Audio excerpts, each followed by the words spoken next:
د دیرلیوي صوبیدار میجر لطیف الرحمن صاحب چې کوم دی نو دا ټول اپریشن د غر نه راواله تر د دې جنازې پورې دوی د دې هر څه نګراني وکړه. چې فلم مکمل شوی نه وه د لحاظه افسران بالات زموږ دا خواست چې دې ته د شهدا پیش ورکړی شي.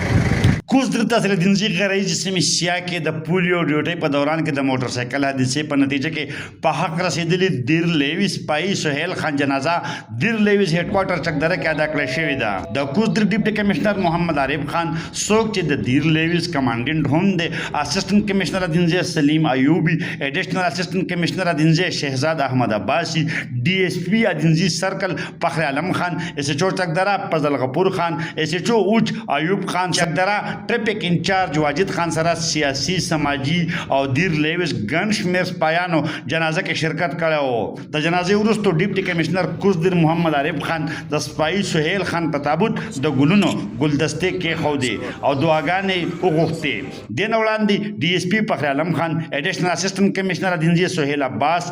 او دیرلیوي سپایانو او نور ذمہ دارو د خدای بخلي سپایي سهیل خان دیدار وکړو. د دیرلیوي صوبیدار میجر لطیف الرحمن چا چې د حادثې وروسته د جای حادثې نه تر هسپتال او کور پورې ټولې کاروایي په خپله نګراني کوله وینا وه. د الله نه طرفه څه مقرراتي شوي هغه وشوه، په دې موږ د الله نه راضي یو. باقي زه د ډیپټي کمشنر صاحب ډېر لوړ او د هغې سره د اسسټنټ کمشنر ادینځی او د ای سی ادینځي سره او دغه ډي اس پي صاحب سرکل او د ایس ایچ او صاحب چکدره او ایس ایچ او صاحب د اوچو د دې ټول او د وجنه د هغې سره د سیاسي مشرانو او د میډیا والا غټه انتهایي شکریه ادا کوم د دې وجې چې زموږ په دې ټایم کې زموږ سره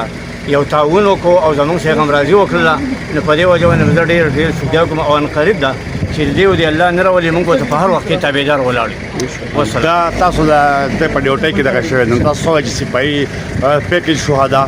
موږ دا وایو چې دا د پولیو ډیوټۍ کې روانو د پولیو ډیوټۍ وشوه په ډیوټۍ دا روانو ډیوټۍ لا مکمل شوی نه وه د لحاظه افسران بالات زموږ دا خواست چې دې ته د شهدا پیش ورکړی شي. د پولیو ډیوټۍ په دوران کې سیا کې حادثې ښکار شوي موټر سایکل کې یو سپایي عزیز ګل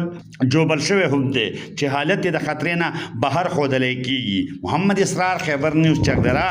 کوزدر.